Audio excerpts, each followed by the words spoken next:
श्री धर्मस्थल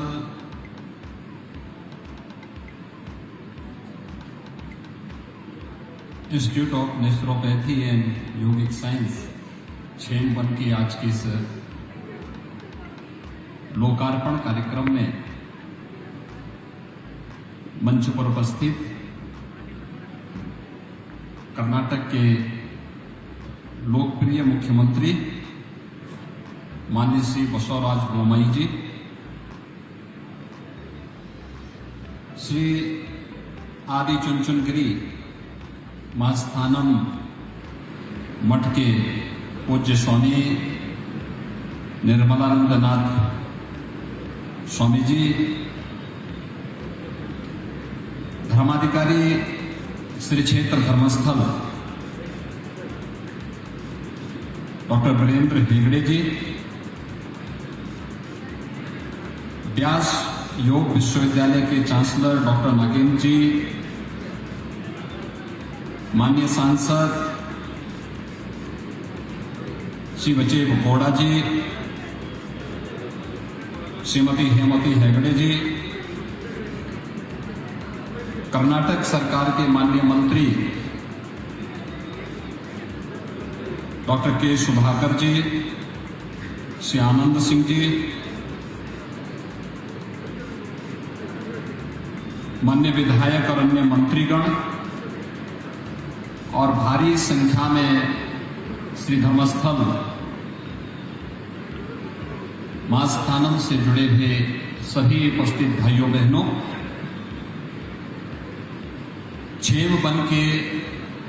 आज के इस लोकार्पण कार्यक्रम के अवसर पर मैं श्री धर्मस्थल श्री क्षेत्र से जुड़े हुए सभी अनुयायियों को हृदय से बधाई देता हूं। खासतौर पर धर्माधिकारी डॉक्टर वीरेंद्र हेगड़े जी को भारत की ट्रेडिशनल मेडिसिन की परंपरा को आगे बढ़ाने के लिए मैं उनका हृदय से अभिनंदन भी करता हूं। भाइयों बहनों,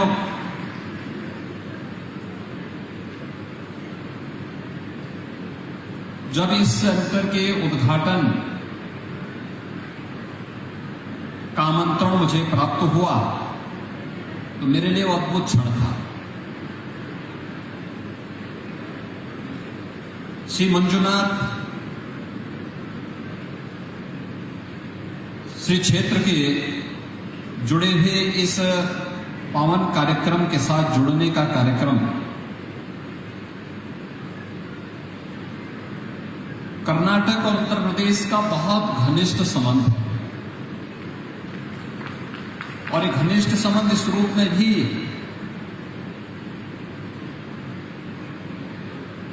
कर्नाटक की परंपरा में भगवान श्री मंजुनाथ यह नाथ संप्रदाय की शैव परंपरा की ही मंजुनाथम गोरक्षम की उस परंपरा को आगे बढ़ाता है और एक सुदृढ़ आध्यात्मिक भाव के साथ एक दूसरे को जोड़ता है। मैं हृदय से अभिनंदन करूंगा डॉक्टर वीरेंद्र हेगड़े जी का, जिन्होंने धर्माधिकारी के रूप में भारत की ट्रेडिशनल मेडिसिन की इस परंपरा को योग एंड नेचुरोपैथी के माध्यम से दशकों पूर्व आगे बढ़ाने का कार्य किया। पहले शांतिवन के रूप में, फिर सौम्यवन के रूप में और अब बेंगलोर में छेमवन के रूप में इस परंपरा को उन्होंने आगे बढ़ाने का एक अद्भुत केंद्र यहां पर दिया है। और बेंगलोर के पास इस प्रकार का एक केंद्र कर्नाटक की दृष्टि से अत्यंत महत्वपूर्ण है। ये परंपरा केवल यहीं पे नहीं है, कर्नाटक तो वैसे भी संकट का साथी कहा गया है। प्रभु राम जब वन में सहयोग के लिए भटक रहे थे, तो इसी कर्नाटक में बजरंगबली मारुति नंदन हनुमान जी ने उनकी सहायता करने के लिए आगे आए थे। यही कर्नाटक का क्षेत्र है। और बजरंगबली हनुमान की सहायता से उस समय जो मजबूत सेतुबंध का निर्माण हुआ था, वह भारत में राम राज्य की स्थापना का आधार भी बना था। राम राज्य की इस आधारशिला को मजबूत करने की जो प्रथम भूमि मानी जाती है वह कर्नाटक मानी जाती है। और कर्नाटक की धरती, चाहे वह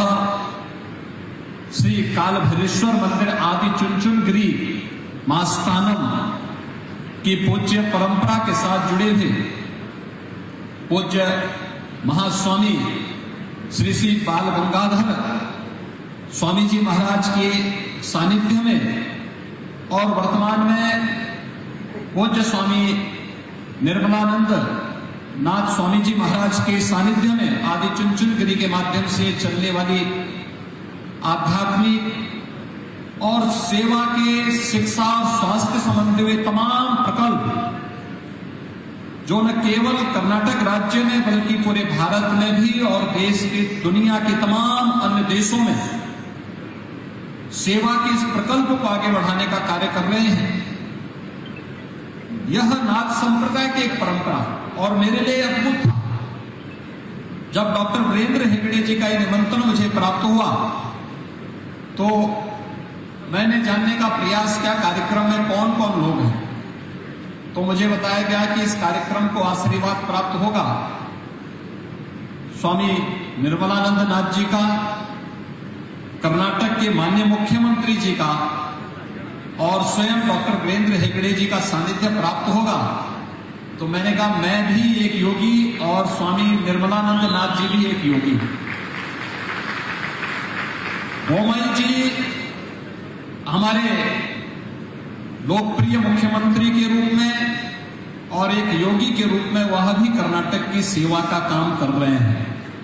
और जिस निश्चल भाव के साथ, जिस कर्मठता के साथ कर्नाटक की जनता की सेवा के लिए उन्होंने कार्य किया है वह अद्भुत है। और डॉक्टर वीरेंद्र हेगड़े जी श्री धर्मस्थल क्षेत्र के माध्यम से एक योगी के रूप में ही वे भी यहां पर कार्य करते हुए पूरे क्षेत्र में आध्यात्मिक शिक्षा और स्वास्थ्य के विभिन्न प्रकल्पों के साथ ही जिस प्रकार के समाज सेवा के अभियान के साथ जुड़े हुए हैं, यह अद्भुत संजोग है। और इसलिए जब मुझे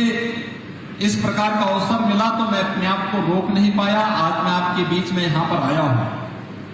मेरे लिए अवसर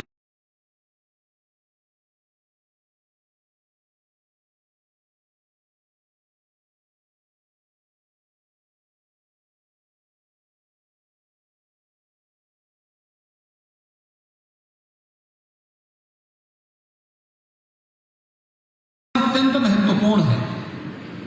भाइयों बहनों, इसलिए भी महत्वपूर्ण है कि बेंगलोर आईटी और बायोटेक्नोलॉजी का एक हब माना जाता है। अब यह तेजी के साथ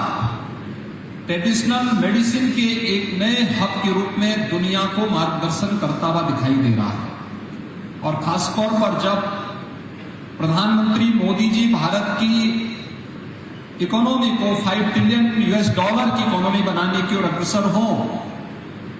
हमें अपनी कार्य पद्धति में प्रोफेशनलिज्म कैसे लेके आना है, टेक्नोलॉजी के साथ उसको जोड़ते हुए कैसे हम इसे आगे बढ़ा सकते हैं, यह आज की आवश्यकता है।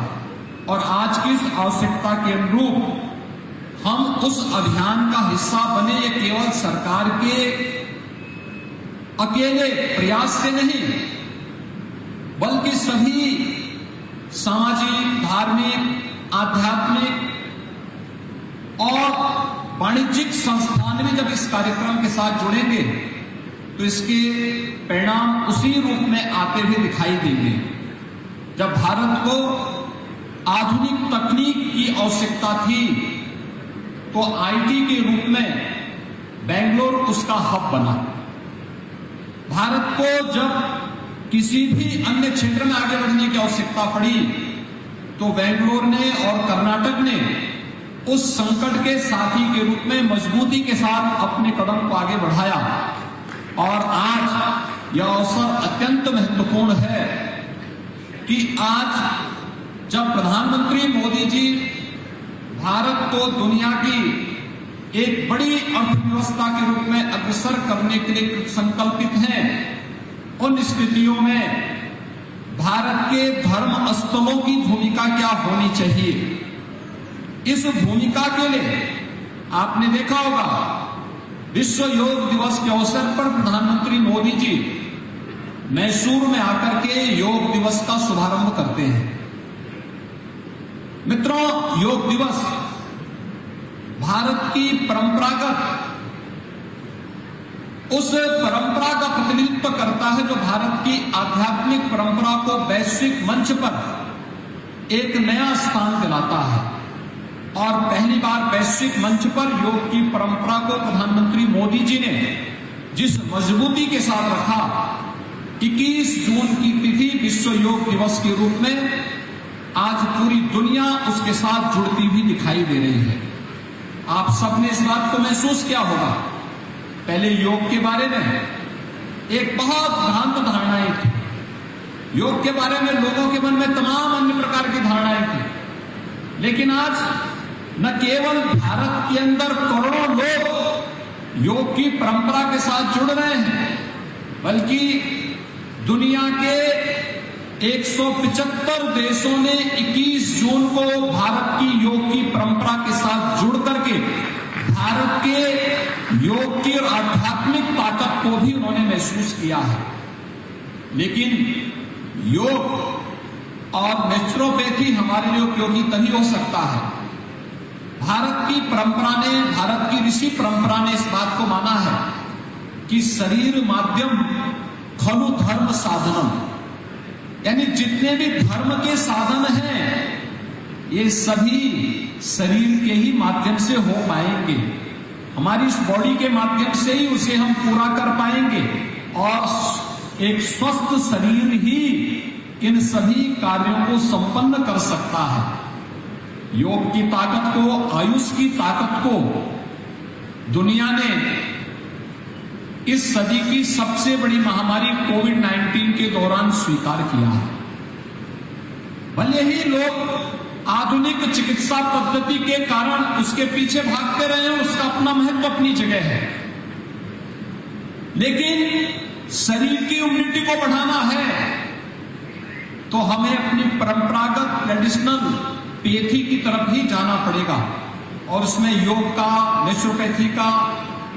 आयुर्वेद का, यूनानी का, सिद्धा का, इन सब की अपनी भूमिका है। और इन सब ने जिस प्रकार की भूमिका का निर्वहन किया वह हम सब ने कोविड-19 के पिछले 2-2.5 वर्ष के अंदर जिस प्रकार की चुनौती विश्व मानवता के सामने आई थी, उस चुनौती के दौरान आपने देखा होगा कि कैसे भारत को प्रधानमंत्री मोदी जी के नेतृत्व में सुरक्षित निकलने का रास्ता मिलता गया। भारत की आबादी 135 करोड़ की, लेकिन अगर हम यूएस से इसकी तुलना करें तो मित्रों यूएस की जो पॉपुलेशन है वह भारत की तुलना में भारत का 1/4 है, लेकिन कोविड-19 से होने वाली जो मृत्यु है वह यूएस में भारत से दुगनी है। यानी हमसे 1/4 आबादी के बावजूद भारत से दुगनी मौतें कोविड-19 से अमेरिका में हो जाना इस बात को यह प्रमाणित करता है कि भारत के अंदर जो परंपरागत हमारी पद्धतियां हैं, जिन्हें हम आज आयुष के रूप में मान्यता देते हैं, इन पद्धतियों के कारण और हमारी जो परंपरागत व्यवस्थाएं हैं, यह व्यक्ति के जीवन को मजबूती प्रदान करने, उसकी इम्यूनिटी को बढ़ाने में इसकी बहुत बड़ी भूमिका है। और इस दृष्टि से यह क्षेमवन, योग, नेचुरोपैथी और भारत की ट्रेडिशनल चिकित्सा पद्धति को आगे बढ़ाने का एक बेहतरीन माध्यम बेंगलोर में श्री क्षेत्र धर्मस्थल की ओर से दिया गया एक नया महाप्रसाद है। और मैं इसके लिए श्री क्षेत्र धर्मस्थल के धर्माधिकारी डॉक्टर वीरेंद्र हेगड़े जी को, उनके सभी टीम के जितने भी मेंबर्स हैं, उन सबको हृदय से मैं बधाई देता हूं, हृदय से मैं उन्हें धन्यवाद देता हूं कि इस प्रकार के केंद्र की आज की आवश्यकता पूरे देश के अंदर है। कोविड-19 ने इसके लिए हमें एक बार फिर से आगाह किया है और मुझे बताते हुए प्रसन्नता है कि आज हम उत्तर प्रदेश में इसीलिए एक नए आयुष विश्वविद्यालय के साथ हम लोगों ने अपने कार्य को आगे बढ़ाया है। जब उत्तर प्रदेश में आयुष विश्वविद्यालय की स्थापना होनी थी तो मैंने उस समय डॉक्टर नागेंद्र जी का भी मार्गदर्शन लिया था। डॉक्टर नागेंद्र जी ने हमारी यूपी की टीम को उस समय मार्गदर्शन दिया था और उत्तर प्रदेश में आकर के उन्होंने स्वयं भी इस फील्ड को कैसे मजबूती प्रदान कर सकते हैं, ये कार्यक्रम आगे बढ़ेगा। अभी मुझे बताया गया कि नेचुरोपैथी से जिन छात्रों ने यहाँ पे डिग्री ली है, 300 से अधिक ऐसे छात्रों को वहां पर कार्य करने में उन्हें कोई दिक्कत है, मैं उस पूरे प्रतिवेदन को लूंगा और उत्तर प्रदेश में किसी भी ऐसे छात्र को दिक्कत नहीं होगी जिन्होंने नेचुरोपैथी से डिग्री ली है। उत्तर प्रदेश आयुष विश्वविद्यालय जो महायोगी गुरु गोरखनाथ के नाम पर ही है, गुरु महायोगी गुरु गोरखनाथ आयुष विश्वविद्यालय उत्तर प्रदेश शासन के द्वारा संचालित है और विश्वविद्यालय इसको मान्यता देकर के आगे बढ़ाने का कार्य करेगा और यहाँ की उस डिग्री को भी वही सम्मान जो आज कर्नाटक में है, वही सम्मान उत्तर प्रदेश के अंदर भी प्राप्त होगा। इसमें किसी प्रकार का कोई संदेह किसी को नहीं होना चाहिए। मैं आज के इस अवसर पर यहाँ पर आज जब कर्नाटक के अंदर यहाँ पर श्री बसवराज बोम्मई जी के नेतृत्व में कर्नाटक की सरकार कर्नाटक को विकास की नई ऊंचाइयों की ओर अग्रसर कर रही है। मैं इस अवसर पर माननीय मुख्यमंत्री बोम्मई जी के नेतृत्व में होने वाले जो भी विकास के कार्य हैं और कर्नाटक को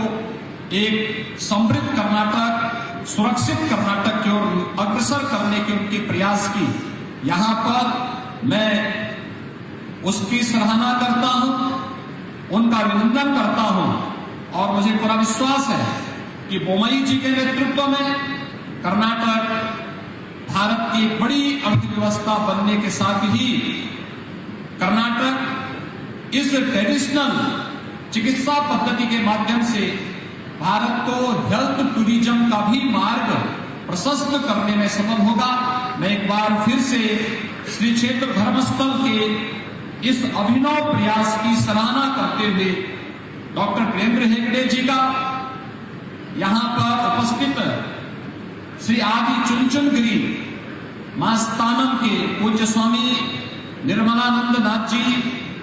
कर्नाटक के सीएम श्री बसवराज बोम्मई जी और उनके मंत्रिमंडल के सभी माननीय मंत्रियों को एक बार फिर से इस पूरे प्रकल्प को आगे बढ़ाने के लिए हृदय से धन्यवाद ज्ञापित करते हुए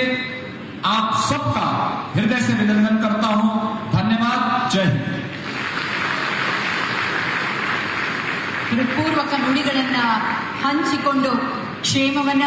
ಮತ್ತು ಕರ್ನಾಟಕದ ಪ್ರಗತಿಯ ಹೆಜ್ಜೆಗಳ ಕುರಿತಾಗಿ ಶ್ಲಾಘನೆಯ ಮಾತುಗಳನ್ನ ನಮ್ಮೊಟ್ಟಿಗೆ ಹಂಚಿಕೊಂಡಿದ್ದಾರೆ ಮಾನನೀಯ ಉತ್ತರ ಪ್ರದೇಶ